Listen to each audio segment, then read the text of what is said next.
मतदारसंघ असून आम्ही पाण्यापासून वंचित आहेत। आमच्या ज्या महिला आहेत हे यांच्या नगरसेवक असतील, यांच्या ग्रामपंचायत असेल, यांचा ग्रामसेवक असेल, यांच्याकडे आम्ही वारंवार जाऊन आलो, प्रेमाची भाषा वापरून पाहिली, पण यांचं प्रेम आमच्यावर नाही। पालकमंत्री हे जे आहेत हे फक्त तुपाची आणि बाकी जनता उपाशी असं यांचं वागणूक आहे। हे बुडवाबुडवीचे उत्तरं देतात। आम्हाला जर पाणी नाही मिळालं तर यांनी एक तर खुर्ची सोडावी, ग्रामसेवकला फोन करतात, यांचा पाणी सोडणारा आम्हाला दडदडत म्हणतो की तुम्ही आमची कंप्लेंट केली तर आम्ही पाणी तुम्हाला अर्धा तासच्या वर सोडणार नाही।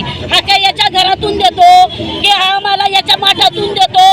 अशा पाणी सोडणाऱ्याला सुद्धा बंद करायला पाहिजे। महिलांची दारू पितो आणि महिलांना उडवाउडीचे उत्तर देतं। आमच्या भाऊ राहत नाही, आमचे जे भाऊ आहेत हे फ्रीचे टँकर, राकेश भाऊ असो ते भाऊ असोत, हे घरी घर परवा माझ्या शेजारी मौत झाली, मी फोन केला संतोष पाटीलना की आप्पा तुमच्या यांना सांगा, त्यांनी डायरेक्ट सांगितलं की आम्ही नाही आहेत, आमच्या जवळ पाणीचे टँकर नाही आहेत।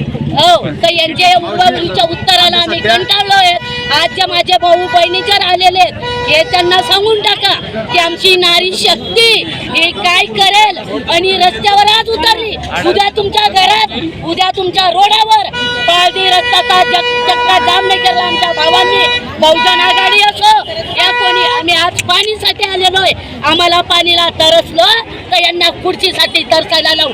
यांचे जे टेकेत जो ग्रामीणला निधी येतो हा कुठे टाकतात? हे खाऊन डकार घेतात आणि आम्हाला पाईपलाईनचे आम्ही पैसे अरुणा पाटील।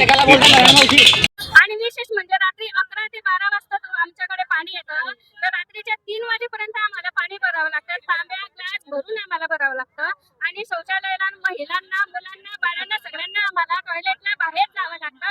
हे सिटी आहे का खेड आहे हेच आम्हाला आता समजत नाहीये।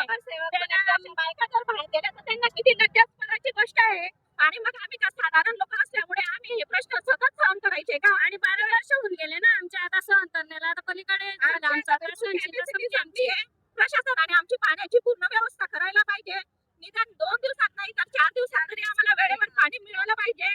आणि 15 दिवस आम्ही बिलकुल आता सहन करण्याची आमच्यात नारी आमच्याकडे नगरपालिकेचं हे करा दादा तुम्ही, नगरपालिका आमच्याकडे पाहिजे, तेव्हा आमच्याकडे पाण्याचा हा प्रश्न मिटणार आहे। आणि विशेष म्हणजे पाण्याचं तर आहे पण पण खूप मोठा प्रश्न आहे आमच्याकडे, कारण रस्ते आमचे नाही, आमचे माणसं, मुलं, बाळा आमचे सगळे ऍक्सिडेंट होतात तिकडे गड्ड्यामध्ये आम्ही पडतो, तर मग ते प्रशासन देतील का आम्हाला भरून? आमच्या मुलाबाळांचे हातपाय जर तुटले, आमचे तुटले, तर मग हे प्रशासन देणार आहे का आम्हाला भरून? पाण्याचा विषय, टॉयलेटचा विषय, नाल्यांचा विषय, नाल्या पण नाहीत आमच्याकडे, नाल्या पण बनलेल्या नाहीत आमच्याकडे।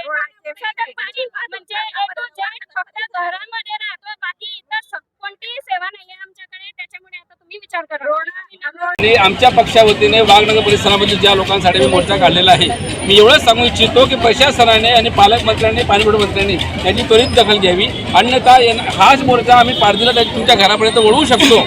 अजून आम्ही 8 दिवसापूर्वी निवेदन दिलेलं होतं, आता सुद्धा आम्ही इशारा मोर्चा आणलेला आहे। आणि जर आता आम्हाला न्याय नाही मिळाला तर हाच मोर्चा हा सीओकडे किंवा पालकमंत्र्यांच्या घरापर्यंत वळेल। आणि जर तरी पण आम्हाला न्याय नाही मिळाला तर आम्ही सर्व लोक तिथे आम्ही आपण अमर उपोषणाला बसू। तुमचं नाव आणि पद? मी ईश्वर पाटील, जिल्हाध्यक्ष वंचित बहुजन आघाडी।